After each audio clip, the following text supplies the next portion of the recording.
Bismillahirrahmanirrahim. Assalamualaikum warahmatullahi wabarakatuh. Jamaah salat Jumat rahimakumullah. Sebelum kita melaksanakan salat Jumat berjamaah, ada beberapa hal yang perlu kami sampaikan. Yang pertama adalah mengenai hasil infak Jumat yang lalu. Hasil infak Jumat yang lalu tanggal 9 Juni 2023 adalah sebesar Rp4.043.000. Semoga amal infak dan sedekah para jamaah diterima oleh Allah Subhanahu wa taala. Amin. Kemudian yang bertindak sebagai khatib sekaligus imam pada Jumat ini tanggal 16 Juni 2023 adalah beliau yang terhormat Ustadz Sholihul Huda. Jamaah salat Jumat rahimakumullah. Bagi para jamaah yang masih berada di luar, dimohon untuk segera memasuki dan mengisi soft terdepan yang masih kosong terlebih dahulu. Demi ketenangan dan juga khusyuan ibadah kita bersama, bagi para jamaah yang merasa membawa handphone dengan segala hormat mohon untuk dinonaktifkan sementara waktu. Demikian himbauan dari kami, kurang lebihnya mohon maaf. Wassalamualaikum warahmatullahi wabarakatuh.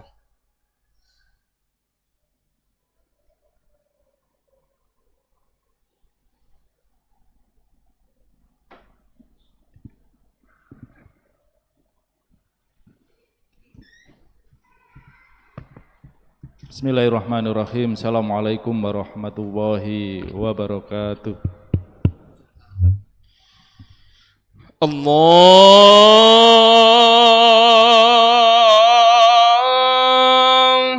Akbar, Allahu Akbar,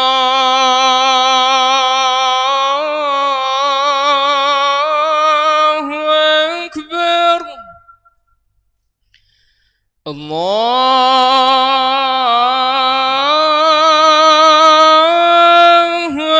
Akbar, Allahu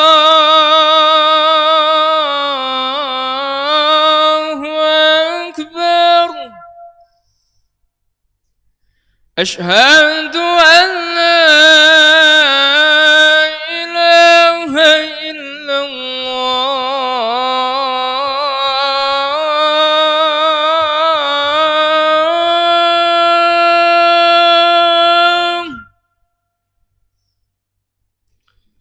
Asyhadu an la ilaha illallah.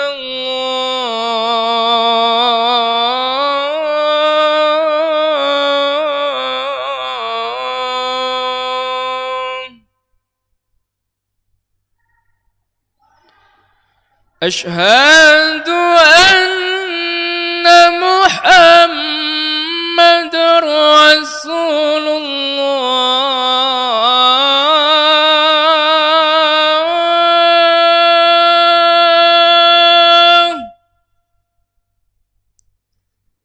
Asyhadu anna Muhammadar Rasulullah.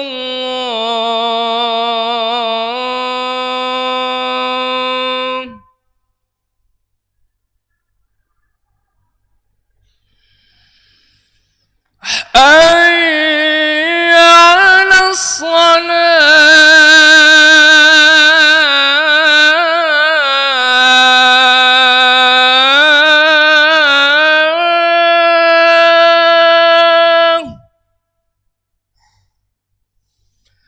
Hayya 'alas salah.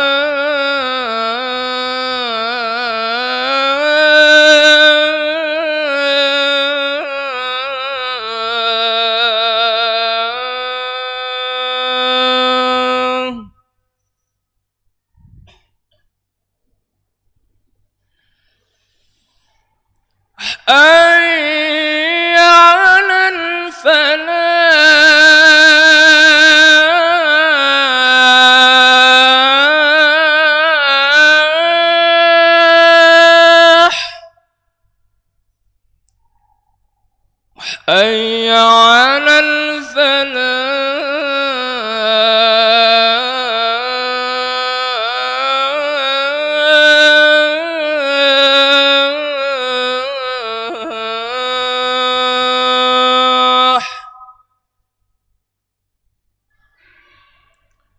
الله أكبر الله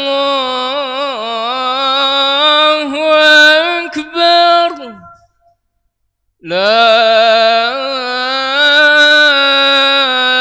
إله إلا الله.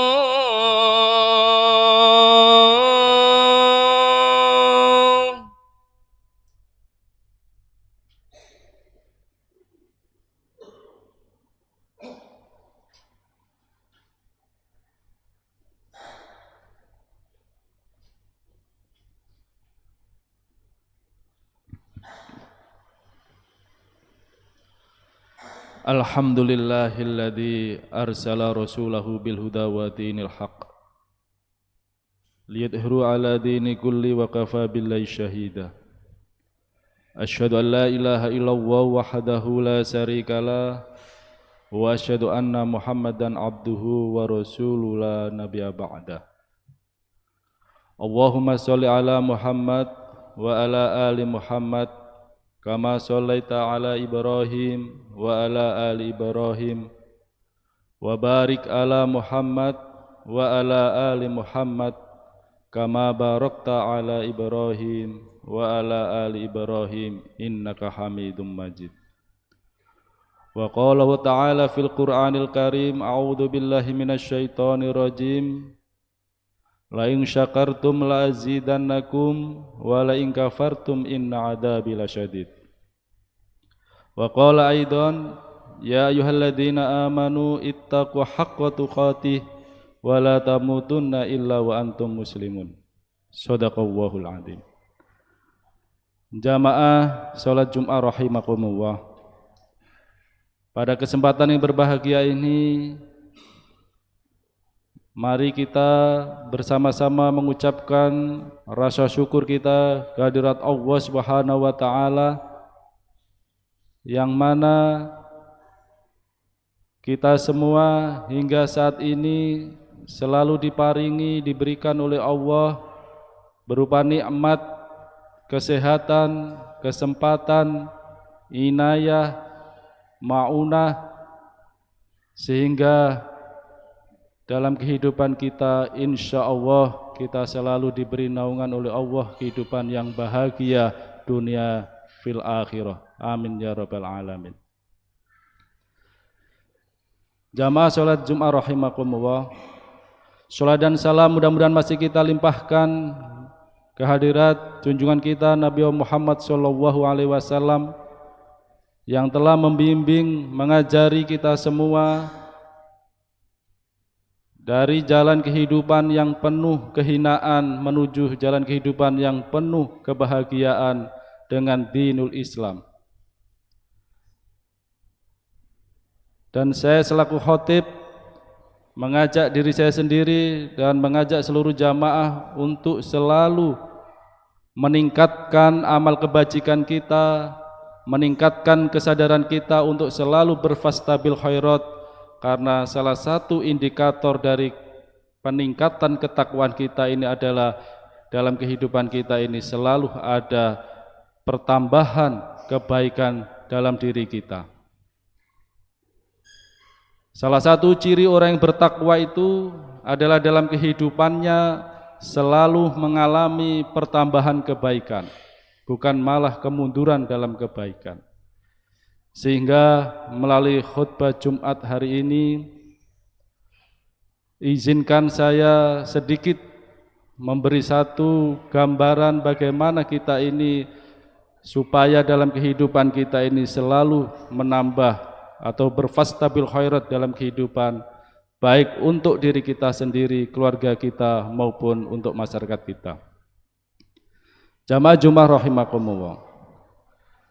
Salah satu bekal bagaimana kita kemudian dalam kehidupan ini bisa mewujudkan cita-cita sehingga kita ini menjadi orang yang tidak merugi, tetapi orang-orang yang beruntung, sehingga dalam kehidupan kita ini menjadi orang-orang yang bahagia di dunia maupun di akhirat. Salah satu bekalnya adalah kita harus selalu untuk mencari ilmu. Dalam diri kita, dalam kesadaran kita harus selalu dibangun bahwa ilmu, menuntut ilmu, mencari ilmu itu menjadi suatu hal yang sangat penting dalam kehidupan kita. Jangan kemudian merasa sudah tua, merasa sudah pinter, kemudian dalam kesadaran kita ini sudah tidak mau belajar, tidak mau sinau lagi karena merasa sudah cukup, merasa sudah pinter, merasa sudah hebat, sehingga kita sudah tidak mau lagi belajar. Maka ada dalam salah satu mahfudot disebutkan bahwa salah satu kewajiban menuntut ilmu itu tidak terbatas, mulai dari buan seorang ibu hingga nanti kita di akhir hayat kita, yaitu di liang lahat. Selama kita masih hidup, maka yang harus kita bangun adalah semangat untuk terus belajar. Belajar apa? Belajar apa saja. Terutama bagi bapak-bapak yang sudah menginjak usia 40 tahun, maka saran saya perbanyak belajar agama. Sebagai bekal nanti panjenengan semua untuk menghadapi kematian. Jamaah Jumat rahimakumullah. Kenapa belajar, mengapa ilmu itu menjadi sangat penting dalam kehidupan kita? Sebenarnya Allah sudah berfirman, sudah menjanjikan dalam surat Al-Mujadalah ayat 11, Allah berfirman, yarfa'illahu alladhina amanu minkum walladhina utul ilma darajat. Dalam surat Al-Mujadalah ayat 11 ini Allah berfirman sekaligus menjanjikan, dan saya sangat yakin bahwa janji Allah itu pasti terwujud dan pasti akan diberikan kepada hambanya. Maka barang siapa yang tidak percaya terhadap janji Allah, berarti dia termasuk kafir. Apa janji Allah dalam surat Al-Mujadalah itu? Yarfa'il ladzina amanu minkum, bahwa Allah itu akan mengangkat seseorang di antara kamu. Yang pertama adalah amanu, yaitu yang beriman. Walladzina utul ilma, dan orang-orang yang memiliki atau mempunyai ilma itu ilmu. Darajat, satu tahapan kenaikan derajat. Jadi, dan ini pasti terjadi. Jadi Allah itu memberi dua syarat untuk kemudian kita ini akan diangkat derajat dalam kehidupan ini, baik dalam kehidupan dunia maupun dalam kehidupan akhirat. Apa syaratnya? Yang pertama adalah orang yang beriman, dan yang kedua adalah orang yang mempunyai ilmu. Persoalannya tinggal panjenengan semua ini percaya atau tidak. Karena dalam praktek keseharian kita, dalam kehidupan ini, tidak semua orang itu percaya bahwa ilmu itu, bahwa kalau kita punya ilmu itu kita akan diangkat derajat oleh Allah. Karena dalam kesadaran kita, pemahaman kita, bahwa ukuran derajat dalam kehidupan masyarakat itu bukan ilmu, tetapi harta atau materi. Sehingga dalam kehidupan ini anak kita, saudara kita itu yang dibangun kesadarannya terhadap anak kita itu bukan bagaimana kamu belajar ilmu yang sebanyak-banyaknya, tapi bagaimana kamu mengumpulkan materi sebanyak-banyaknya.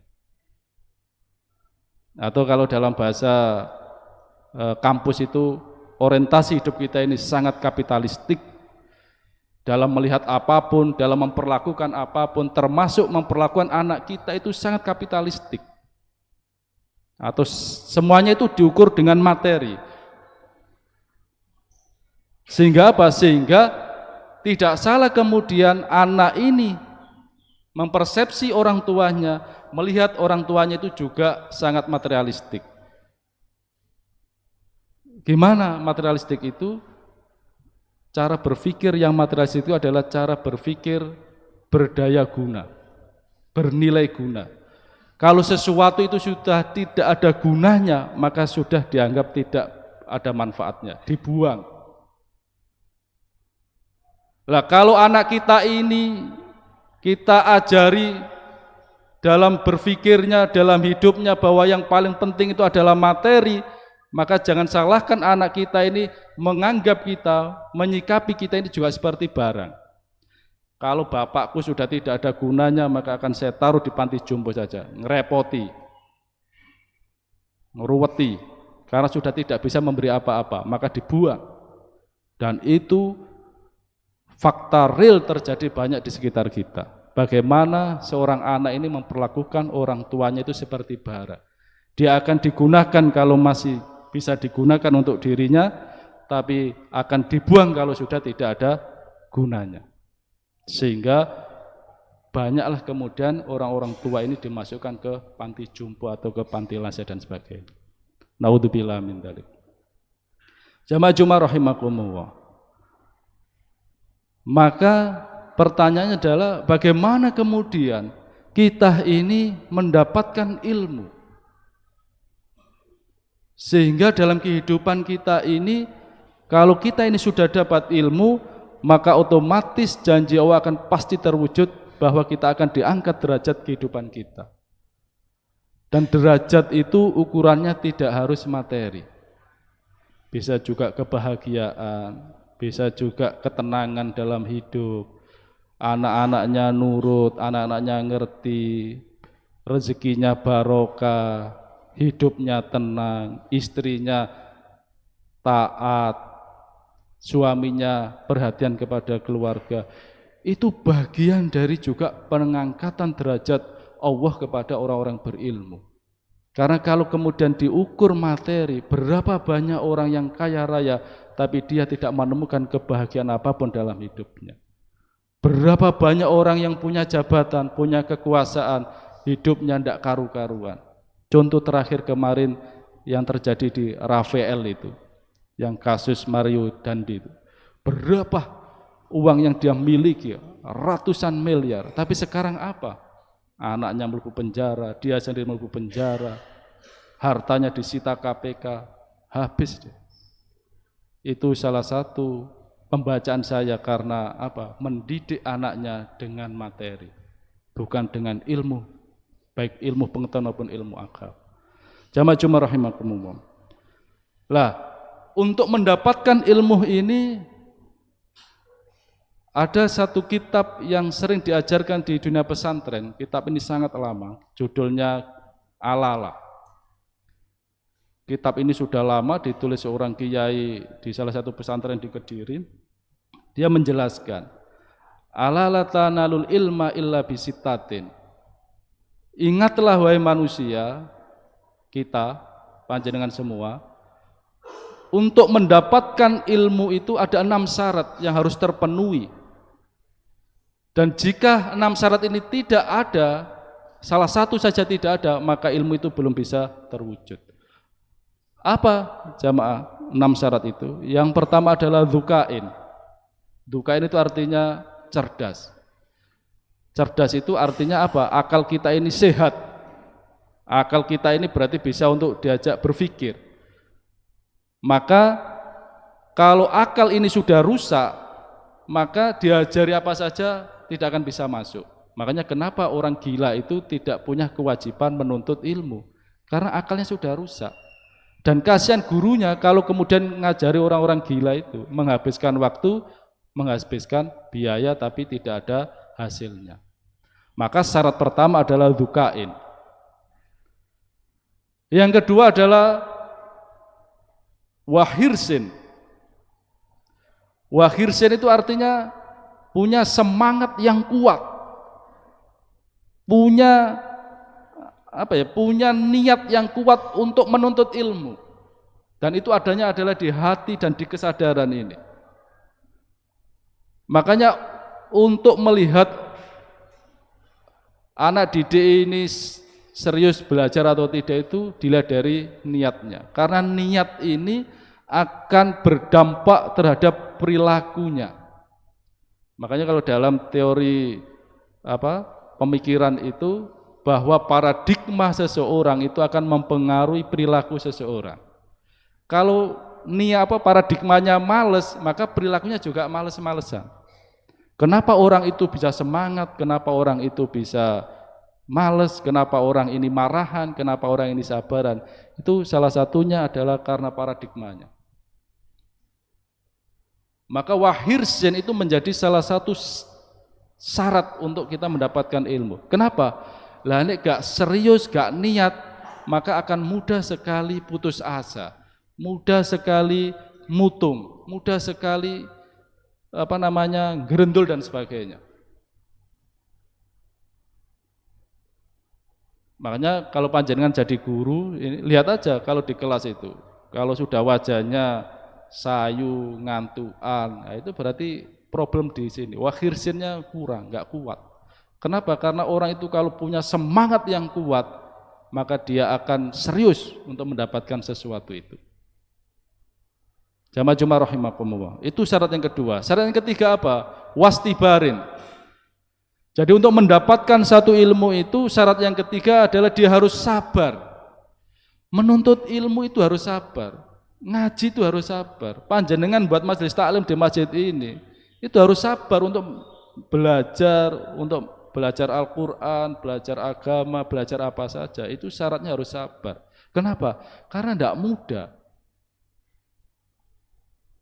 Belajar itu tidak mudah, memahami sesuatu itu tidak mudah, dibutuhkan satu proses, dibutuhkan satu perjuangan. Lah di lapangan kita, di dunia pendidikan kita ini, wastibarin itu kan proses itu butuh kesabaran.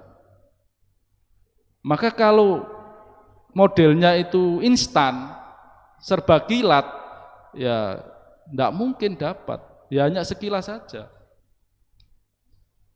Karena dalam orang menuntut ilmu itu pasti akan menghadapi yang namanya cobaan, pasti itu. Orang yang sekolah itu pasti akan menghadapi cobaan, dan cobaannya itu beragam dari segala penjuru. Kalau enggak dari dirinya sendiri, kadang dari orang tuanya, dari keluarganya, dari lingkungannya, dari sekolahnya sendiri, itu pasti. Nah kalau enggak sabar, maka enggak akan dapat ilmu, karena sudah mutung. Jamaah Jumat rahimakumullah. Itu yang ketiga, wastibarin. Yang keempat adalah wabulghotin. Bulgho itu biaya, modal. Jadi orang kalau ingin mendapatkan ilmu, itu syaratnya itu harus ada biayanya. Enggak ada, gratis itu enggak ada. Maka sebenarnya enggak ada sekolah gratis itu. Gratis atau beasiswa itu bukan gratis ya, tetapi yang membedakan hanya pola bayarnya. Kalau beasiswa itu pajak panjenengan kan dibayar ke pemerintah, dikumpulkan oleh pemerintah, kemudian oleh pemerintah dibagi, dimasukkan ke Kementerian Pendidikan, kemudian sama Kementerian Pendidikan dibayarkan ke sekolahan.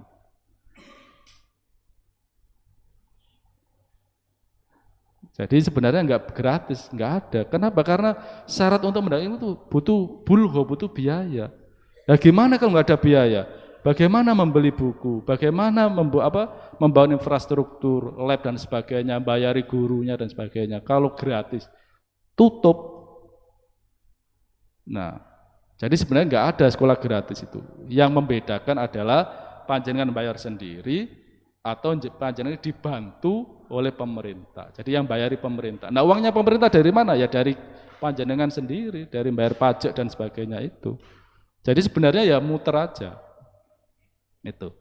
Jamaah Jumat rahimakumullah. Itu yang keempat, wabulghotin. Yang kelima apa syaratnya?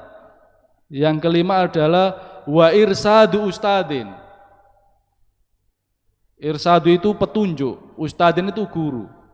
Jadi untuk mendapatkan sebuah ilmu, maka syarat kelima itu harus ada gurunya. Nek gak ono gurune iso sesat semua itu murid-murid itu. Maka fungsi dan posisi seorang guru atau seorang muta'alim itu menjadi sangat penting, menjadi sangat sentral untuk keberhasilan sebuah pendidikan, sebuah proses untuk mencari ilmu. Kenapa? Karena pengetahuan yang kita miliki, pemahaman yang kita miliki itu karena hasil transfer dari seorang guru. Makanya dalam pendidikan Islam, dalam tradisi pendidikan Islam itu dikenal dengan namanya sanad. Makanya dalam hadis itu, salah satu indikator sebuah hadis itu sahih atau dhaif itu bisa dilihat dari dua. Yang pertama dari matan. Matan itu isinya hadis. Isinya ini ngajak kebaikan atau ngajak kejahatan. Itu namanya matan. Yang kedua adalah dilihat dari sisi sanad. Sopo sing ngriwayatno, siapa yang menyampaikan. Kalau misalnya ada sebuah hadis, kalau dalam satu kesanatan itu ada satu saja ulama ini yang dikenal pembohong pada saat itu hidup, maka hadis ini dianggap cacat atau dhaif, maka tidak bisa dijadikan hujjah. Nah, begitu juga makanya posisi dan fungsi guru ini menjadi sangat penting dalam dunia pendidikan. Maka ada istilah guru kencing berdiri, murid kencing berlari. Artinya apa? Karena posisi guru ini akan menjadi role model untuk dicontoh oleh murid-muridnya. Atau bahasa agama itu menjadi uswah. Maka sebenarnya sistem pendidikan atau kurikulum yang terbaik dalam pendidikan menurut saya itu adalah kurikulum berbasis uswatun hasanah.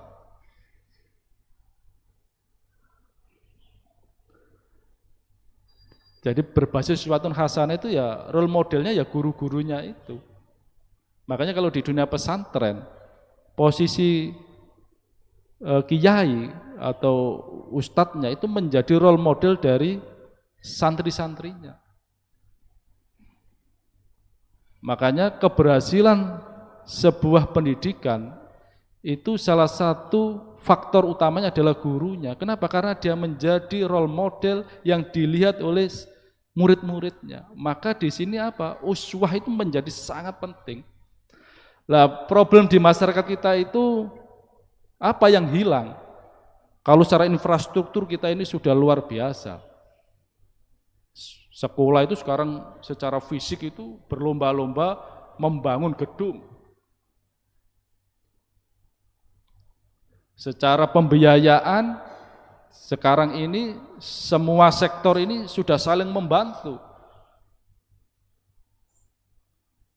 Tetapi kenapa hasilnya ini kadang-kadang kita miris? Terakhir kemarin di Mojokerto seorang siswi dibunuh temannya hanya gara-gara tersinggung diminta iuran, dibunuh dengan sangat keji, dilebokno karung atau apa dibuang ke sungai.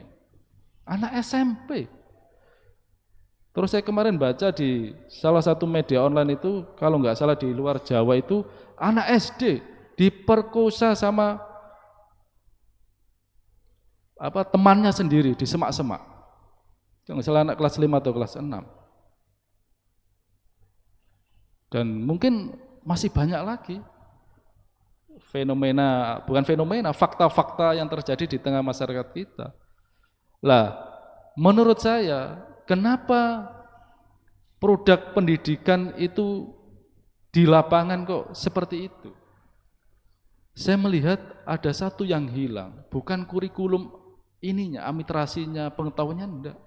Itu semua sudah sangat bagus. Ada yang namanya Merdeka Belajar, itu perangkatnya sudah luar biasa. Yang hilang itu adalah apa? Uswatun hasanah yang ada di lingkungan sekolah itu. Makanya kalau dalam keluarga itu, kalau sudah uswanya hilang, pasti buyar itu keluarga. Anak misui bapake, bojo misui bojone, anak misui anake. Kenapa? Karena uswanya sudah hilang. Maka bubrah itu tatanan dalam keluarga itu. Nah, saya juga melihat begitu. Menurut saya ada satu yang hilang atau mungkin yang kurang di sistem pendidikan kita itu adalah apa?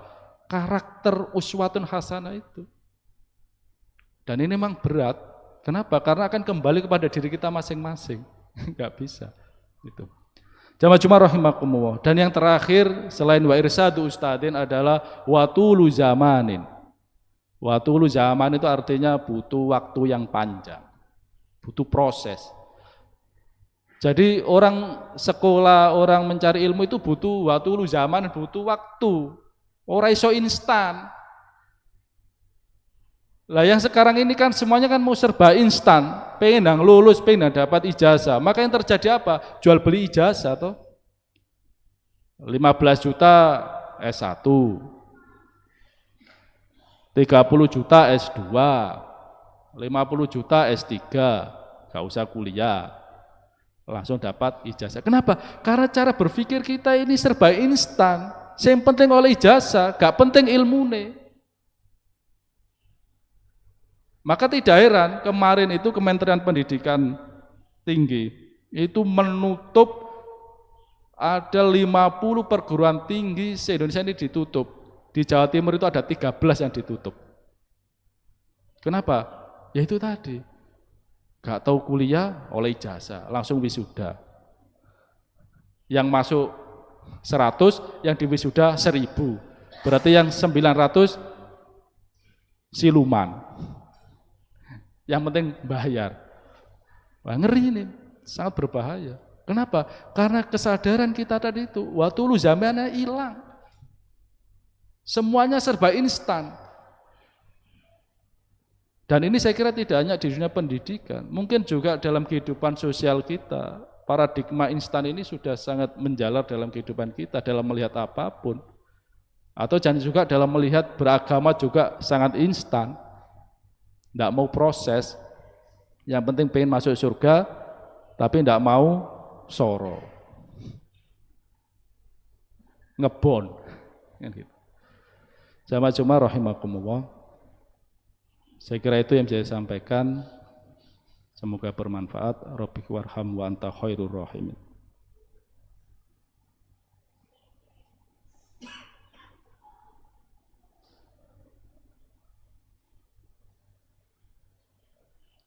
Innal hamdalillah nahmaduhu wa nasta'inuhu wa nastaghfiruh.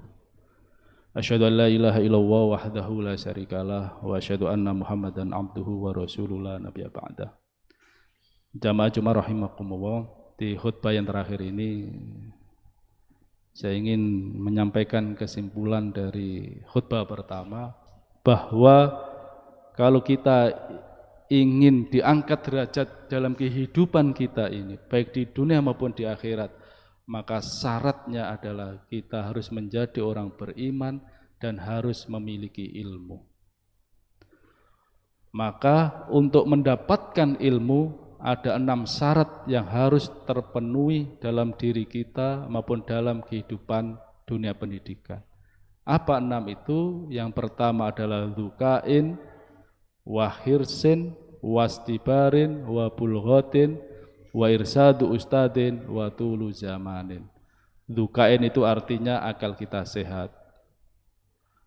Wa hirsin itu artinya niat yang kuat untuk menuntut ilmu. Yang ketiga wa bulghatin itu kita harus punya biaya. Maka kalau panjenengan dimintai bayar sekolah anak, ojo medit. Kenapa? Ya karena memang butuh biaya. Itu ya. Dan yakinlah kalau panjenengan ini menyekolahkan anaknya pasti akan dimudahkan rezeki panjenengan oleh Allah SWT. Itu harus menjadi keyakinan. Supaya panjenengan tidak ngeluh, tidak malah menyalahkan anak panjenengan, menyalahkan guru dan sebagainya. Yakinlah bahwa barang siapa yang menuntut ilmu, maka Allah akan memudahkan jalannya masuk surga, termasuk juga dalam memudahkan dalam kehidupan ini, termasuk adalah rezekinya. Dan yang keempat adalah wa bulghatin wa irsadu ustadin. yaitu harus ada seorang guru yang membimbing kita. Makanya memperlakukan guru anak-anak kita itu ya kalau bisa ya yang baik. Kenapa? Karena mereka inilah yang kemudian menjadikan anak-anak kita ini menjadi orang-orang yang hebat, orang-orang yang punya ilmu pengetahuan itu ya karena faktornya adalah dari guru. Dan yang terakhir, yang keenam adalah watulu zamanin. Jadi butuh waktu yang lama atau butuh proses. Jamaah rahimakumullah, saya kira itu yang saya sampaikan. Dan terakhir,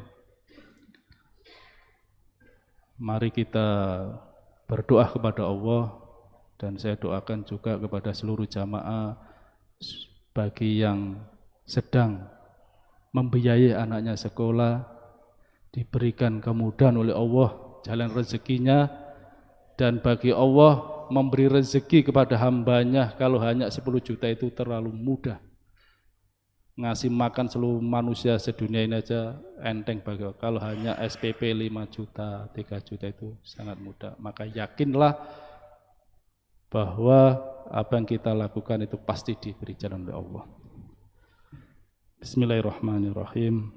Allahumma ighfir lil mu'minina wal mu'minat wal muslimina wal muslimat al ahya minhum wal amwat wa yahudil hajat.